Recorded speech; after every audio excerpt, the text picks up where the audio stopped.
I know there's a lot of different versions of what you want your future, like the sci-fi future, to look like. But to me, this was a non-dystopian one. This seems a little bit more utopian for the first time, because I was like, I like sci-fi architecture, but I don't want it to be like Blade Runner. I don't want it to be like, you know, all concrete, just concrete frames everywhere. I want there to be trees.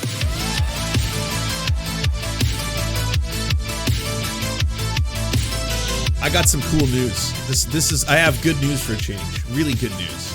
I've been wanting to report on this for a while. Or at least be a little bit more thorough. So, if you're not familiar with my city where I live, in Vancouver, there's a lot of rich motherfuckers here. And there's a lot of money. There's a lot of money in Vancouver. There's so much money. We are basically the home of big, rich Chinese investors. Big Chinese investors come in here and buy property and buy these luxury homes. And wait till you see how magnificent some of these homes can truly be. Look at this wealth. Hold on. We need epic music. In an area of Vancouver known as Kitsilano, and they're showing you Point Grey right now, these are some of the homes. Yes, this is the lifestyles of the rich and famous. And this is not just enormous property, it happens to be beachfront property. A lot of these homes, these luxury homes, they're on the water. They're on the ocean. Look at that. You can actually see it from your house. You can stand on there. The lifestyles of the rich and Canadians. Look at these massive things. Some of them are just empty, by the way. Some are just massive empty mansions. But the property value of these houses is just, they're through the roof. Like $30 million for a home, and you're not getting like a lot of, you're getting a significant amount of property for where it's located. But yeah, I mean, you can ride your bike through these parts of town. It's just the Great Gatsby stuff, you know? That's kind of the thing. The reason I'm bringing up Kitsilano is not because I'm suddenly trying to get you to all worship money. I haven't changed the entire basis of this this Twitch stream. It's because I have some good news. The Squamish Nation, all right, as part of the land back movement, won a historic case in Vancouver. They won a huge plot of land right smack in the middle of all that.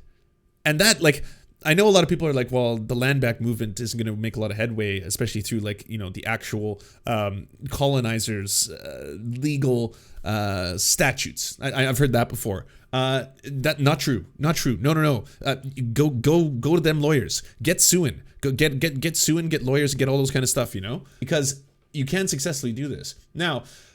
Here's two amazingly cool things about this new development. Well, just happened about a year ago that they won this case.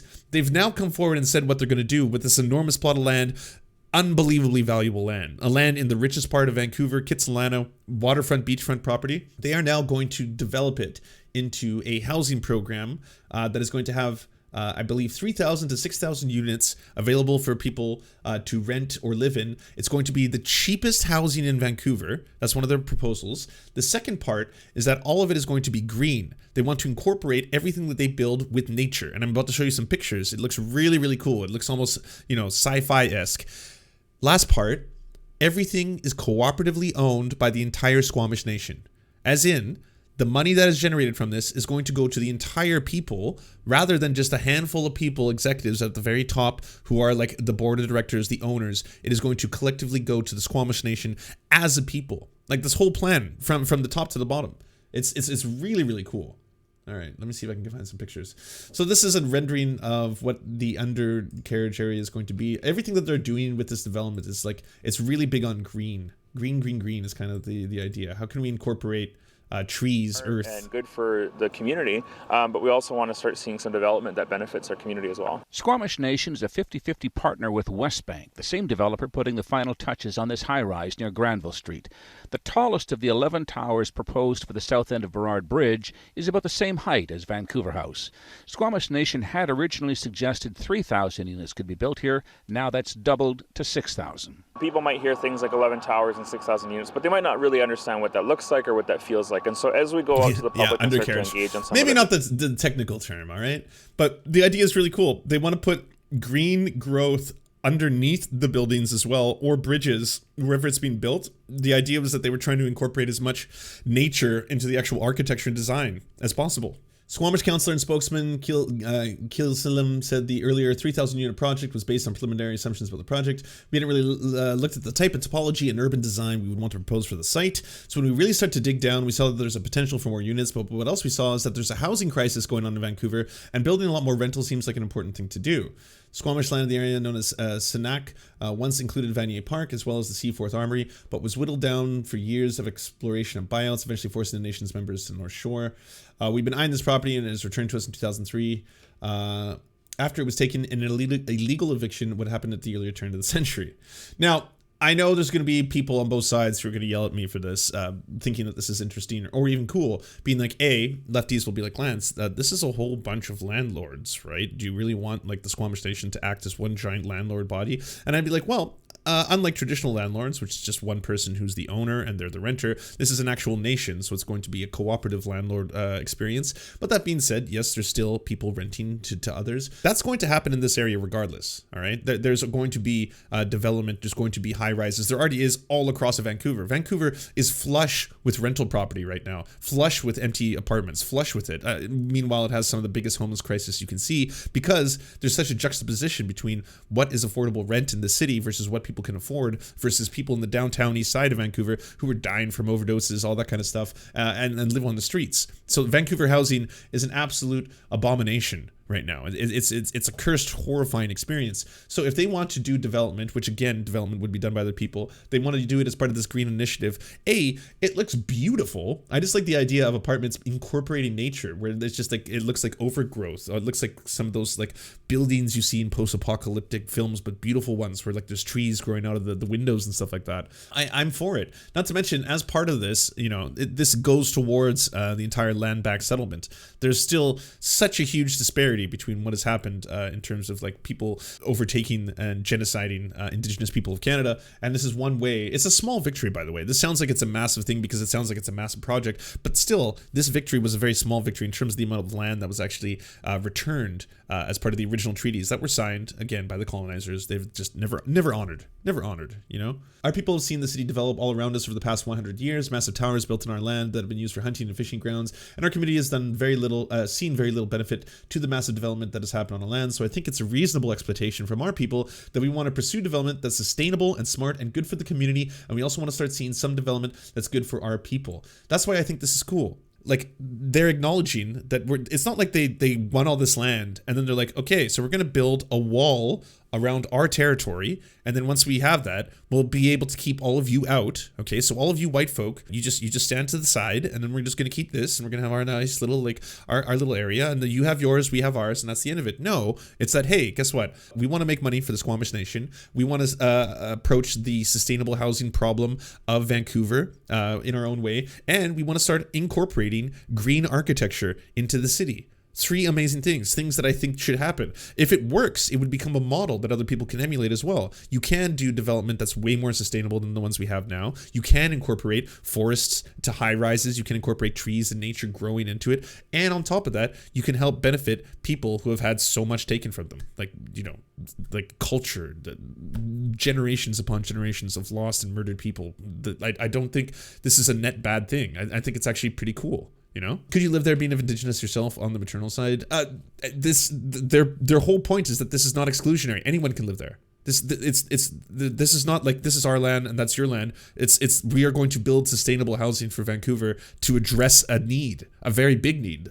We'll see. Okay. By the way, this is me being an optimist. This is me being like, this all sounds wonderful. They could build this huge thing and then suddenly realize there's way more money if we increase our rent, if we don't make it as sustainable as we said, right? So it's not. It could be the exact opposite. I could be eating my words in 2 years from now. Watch that happen. Watch that streamer say, hey, Lance, that project that you were hyping up and got us all excited for, they're really shitty. Like, they're super exploitative, and the conditions are terrible, and the houses don't have any trees, and the trees are all plastic, and, a fake plastic tree. So that could be it. What if Airbnb invades Canada? Airbnb is here. It's already here. We got Airbnb. I've seen the rendering of what they want to build in place of the old Molson factory next to the Brad Bridge. That's the one that's got the large thing. Maybe link it to me. I don't know if I have it. But I was like, yeah, we already have Airbnb. We got that a while ago. But just, yeah, look at this. Very, very cool. It's like each one of these rises also has forests growing at the top of it. I don't know. To me, it was kind of like, I know there's a lot of different versions of what you want your future, like the sci-fi future, to look like. But to me, this was a non-dystopian one. This seems a little bit more utopian for the first time. Because I was like, I like sci-fi architecture, but I don't want it to be like Blade Runner. I don't want it to be like, you know, all concrete, just concrete frames everywhere. I want there to be trees and beautiful renderings of the massive redevelopment of Molson Brewery. Oh, wild. So we have a giant brewery near the bridge and right before you go downtown Vancouver, but it's going to be turned into this, eh? Interesting. This looks a lot like Elysium. Oh no. Are we building Elysium? God damn it. We were supposed to make things more equitable, not literally stratify people based on class. Just based on... We made Elysium. God damn it. Why did we make Elysium? Oh no. If you want us to advertise your channel or work, please go to weareserfs.com and email us a 20 to 30 second ad, and we'll take it on to the end of one of our videos to help promote your leftist channel or progressive something. Whatever you do.